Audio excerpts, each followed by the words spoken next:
All right, week 10 video. I don't have a ton of time. Been a busy week. I have just downloaded the latest data from week 10 and put it into the spreadsheet, and I did my weekly MVP section, the top three batters, the top three pitchers. I like to do that, and I was having too much fun by myself. Decided I just needed to start the video even if I wasn't quite ready. So, I'm not sure if you would all know all of the players on this list. Let me share my screen. I thought I was already doing that. We need to share the entire screen. Here we are. So, just look at Gage, Jump, and Noah Cameron. The numbers for these guys, let's start there. Why do they deserve to be even on the list in the graphic? Gage Jump through 13.1, gave up just the 1 run. Didn't strike out many guys, but barely gave up any hits. 2 quality appearances. Pretty nice week. Next on the list was Noah Cameron for Kansas City. 13 innings, also just the 1 earned run. No walks, basically literally no hits. 2 full quality appearances. And Jacob deGrom with 11 innings, so 2 starts. He got 2 quality appearances. Struck out 11 for 5. Walked a couple, but didn't allow a single run over those 2 starts. So those are your 3 pitchers. Let's look at the bats. Ohtani makes the list because he had a 480 average with a 760 slugging, 7 runs. The other counting numbers aren't insane, but the man also just so happens he threw 6 innings, I think it was, scoreless. Where's Ohtani? Not Ohtani Shogunate. Where is Ohtani? I just looked at this. Score. It was sorted by score. Ohtani threw 6 scoreless innings, struck out 1 per inning. I think he probably only gave up like a couple hits in the same week that he hit 480, slugging 760. So he clearly deserves to be there. I put him on the batting half. The other 2 batters that made the cut, Yordan Alvarez, 6 runs, 2 homers, 9 RBIs, and 5 walks, hitting 476, slugging 810, striking out once. The third person on the list, Matt Chapman, who knocked in 14 runs over this week. I mean, that's insane. Only the 4 runs, which that's also insane. You got on base that many times, presumably. Or he must have just maximized his chances. 857 slugging, 3 homers, 14 RBIs. That's good enough. So here's the shot, right? Matt Chapman, no longer on the Athletics. Been a little while. Gage, Jump, and Noah Cameron look the exact same. One has a mustache and one does not. Otherwise, those are twin brothers that you see on this graphic. There's no getting around it. They look exactly the same. I can't zoom in. But just in case you're not familiar, as I was not familiar, I said to myself, is it even possible that that might be kind of how they both look? Let's see. Gage Jump, shown left, Kansas City. Here's Gage Jump. Great week. Noah Cameron in the middle. Okay. So, ChatGPT kind of gave up on us this week. I'm tempted just to keep it because it's goofy. But those are your MVPs for the week. Let's move on. So, standing-wise, well, matchup-wise, let's start there. Going back, I played Jeremiah, and I had a huge victory. My pitching numbers were not good, but Jeremiah's pitching numbers were singular in their badness, and there was just nothing Jeremiah could have done with the pitchers on his roster. It was, as we will see shortly, the worst pitching week in the history of our league. So let's go through the numbers with a fine-tooth comb. An 8.23 ERA. He did meet the innings requirement. He actually won walks per 9. So, well, how could it be the worst ever? He's already got a category. Well, let's look at the rest. A 7.41 K per 9, pretty bad. 2.63 home runs per 9. Yikes. The batting average against is 353. Just imagine this roster was chosen with an attempt to be good at pitching, and every batter that comes up against them over the 54 innings is just ripping hits. I'm not saying that as in like Jeremiah picked a bad team. This is just like this is the singular, like hard to like dream up this scenario. Basically, he did even get a quality appearance mixed in there. So this 8-2-3 was really buoyed by that one good start. No saves, no holds. Pretty crazy. So sorry, Jeremiah. You're just the. And it's another Jeremiah update about. Clearly, it's unlucky to have these numbers. You obviously need to have some level of saying like my team was not good. It's not all bad luck. Like they're not hitting their stride right now. But clearly, that is a bad luck outcome to have it gone that poorly. Anyway, sorry to harp on that. Frank gets an 11-6 victory over Glenn. Not particularly good numbers on offense, but good enough for Frank to claw 5 of the 9 and then get most of the pitching. Brad beats JW badly. Brad's pitching wasn't very good either, but JW's pitching was worse. And then on offense, Brad did enough to just sort of barely beat JW in many categories. I mean, 2 RBIs, 1 steal, 1 point of slugging, 1 error. So really, honestly, it wasn't as bad as 14-3, but that doesn't make JW feel any better, I'm sure. Maffey and French tied 8-8-1. You know, French has the big offense is kind of the way I visualize the team. But Maffey's had a really good offense lately as well. Pretty close matchup in several of these categories. It looks frankly like one hot day here and one cold day there. This offense could have gone either way. Pitching-wise, pretty good matchup too. Honestly, pretty good matchup across the board. I don't know how the VTL numbers bear out, but it was competitive. I bet you that was a fun one to kind of track on a Wednesday. And what do you know? Another tie, 8-8-1, this time between unlikely tying partners, if you will. Alex, the number 1 team in the league, against Duran, who is in the bottom 3. So Duran's offense just exploded. I mean, a 306 average, 596 slugging, 16 homers. Alex's numbers are not great, but they are not bad. And he got beat on offense 6-3. And then pitching, Duran's pitching was very bad, but he still managed to find his way to 4 saves and a home run per 9 total that was good enough. So good result for Duran. We have Corey against Bo. Bo, now named My Nick Hurts. My Nick Kurtz. You know, we can workshop that a little bit. I loved the Roman Empire. Thought that was cool.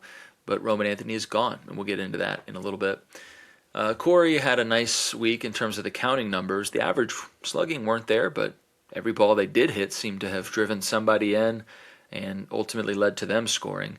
And then pitching-wise, Bo, the dominant pitching force of the league, wins a lot of these pitching categories. Ridiculous home run per 9 of .34. And last but not least, we have Casey getting a 9-8 victory over Nate. Casey's pitching looked great. I mean, frankly, every number up and down there is pretty good. Nate's pitching wasn't very good. Nate's batting was very good. 313 average, first time seeing this. 552 slugging. 14 home runs is good enough to get it done most of the time. So Casey with 15 home runs. Ouch, though. He lost by 1 run. That's tough. Pretty good week for Casey. I mean, this VTL must be pretty nice. If he didn't run into some of the best offensive numbers in the league on the other side, he probably would have got a victory a little more substantially here. So we look at the standings, and it's Alex in first, Frank in second, Corey in third. Alex's lead at the top's 4.5 games.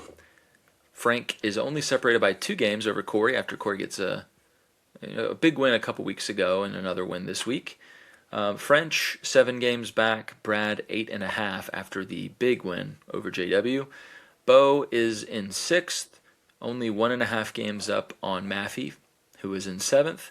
And then after that, there's some space. Well, Nate is 2 games back. I don't know if I said that. So he's in 8th. He's in the driver's seat for the first pick. But we saw a big trade this week, and he sold a lot of his best remaining talent. It's not like the core is completely barren now because he's been able to pick up some talent along the way with these big selling moves. So Nate, I would say, is the favorite to hang on to 8th. But we will see whether Casey has anything to say about that. I'm actually next in the standings. I'm 8 games back of Nate, 10 games back for the final playoff spot after a big win this week. And then Casey is 2 games behind me, make that 12 games behind the playoff spot. So we know Casey's going for it. He's already sold the first, the second, the fourth, has a lot of expiring players, and half the season is gone, and multiple digits back of the playoff spot, not where he wanted to be. It does look like we have 8 teams that are going to be competing for the playoffs.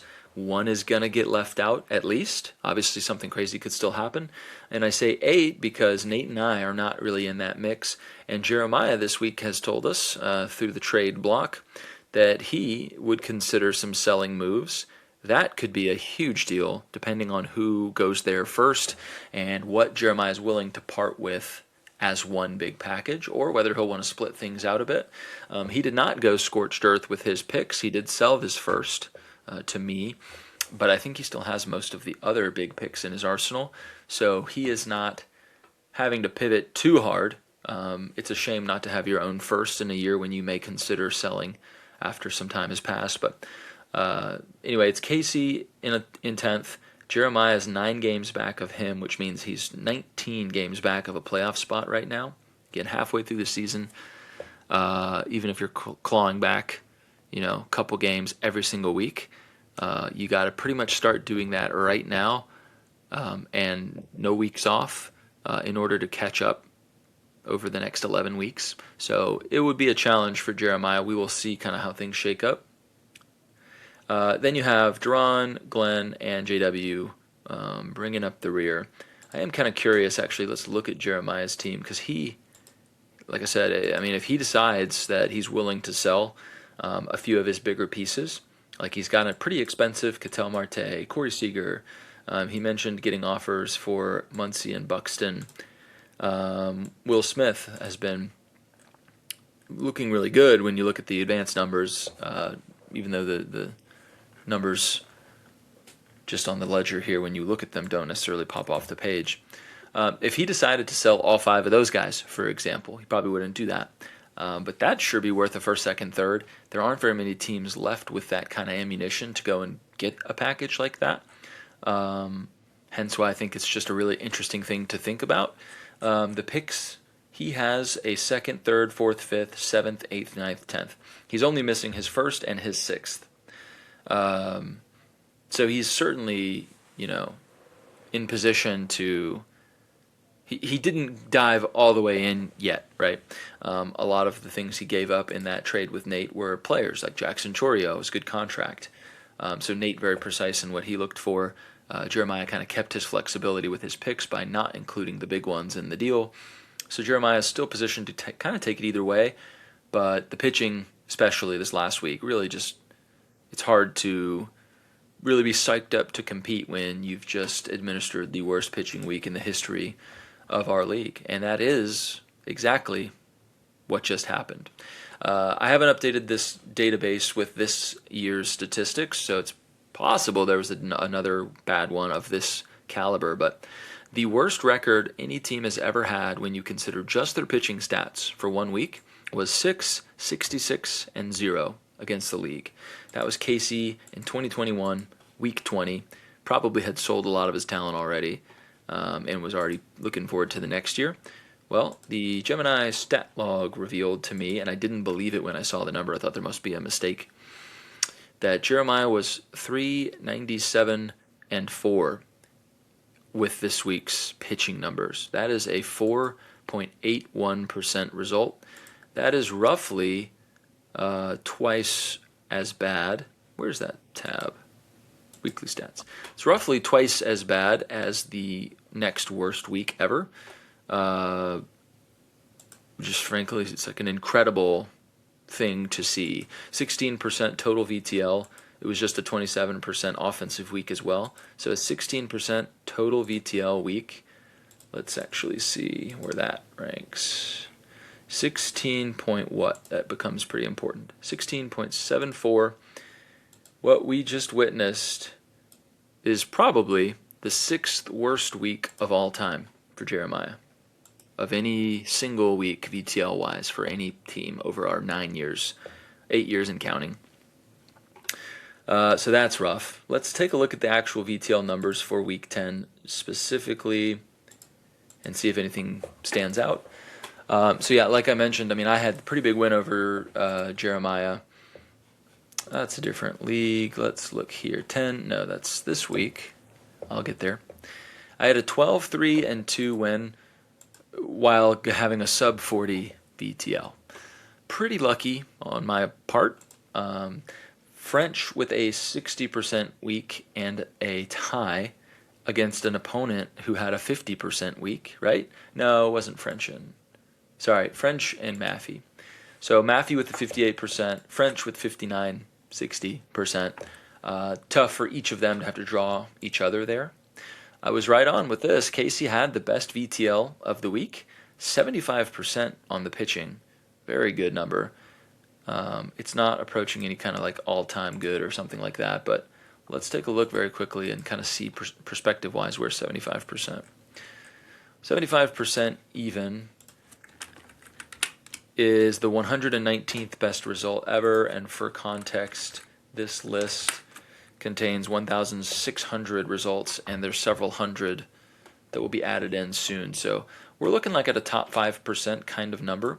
So I don't want to undersell like how good of a week that was for Casey on the pitching front. A big deal too. I don't recall that his pitching has been very good. 51%. So that includes this big number this week. So I believe it's safe to say that was probably under. What does this input do? Nothing. Okay, good. Yeah, Casey's pitching was probably under 50% before this week. But if he can get anything like this in a playoff run, then he's very dangerous. First, he's got to make the playoffs, though, I suppose. Nate with a 63% week. That's just, again, what a shame that the two best teams in the league, VTL-wise, had to play each other. Wow, 85% batting VTL for Nate, 75% pitching VTL for Casey. No wonder we saw pretty close to a tie. That's a great matchup. Looking around here, anything else interesting? Alex with the pretty down week. The batting was just not there. The pitching was very solid. Bo with a really good week on both sides of the ball. He was over 57.5% VTL. It's very impressive. French over 55% both halves. Maffey over 55% both halves. JW below 40% on both halves. That is not what you want to see, but I think at this point we sort of understand with several of our teams, right? I would be surprised if Nate was a playoff team. It looks more or less like we're locked in for Nate, me, Jeremiah, Glenn, Duran, and JW as the 6 of the 7 non-playoff teams. And then there are 8 teams going for it, as I talked about earlier. So this has been a really hyper-competitive season so far. I think I've loved it from that perspective.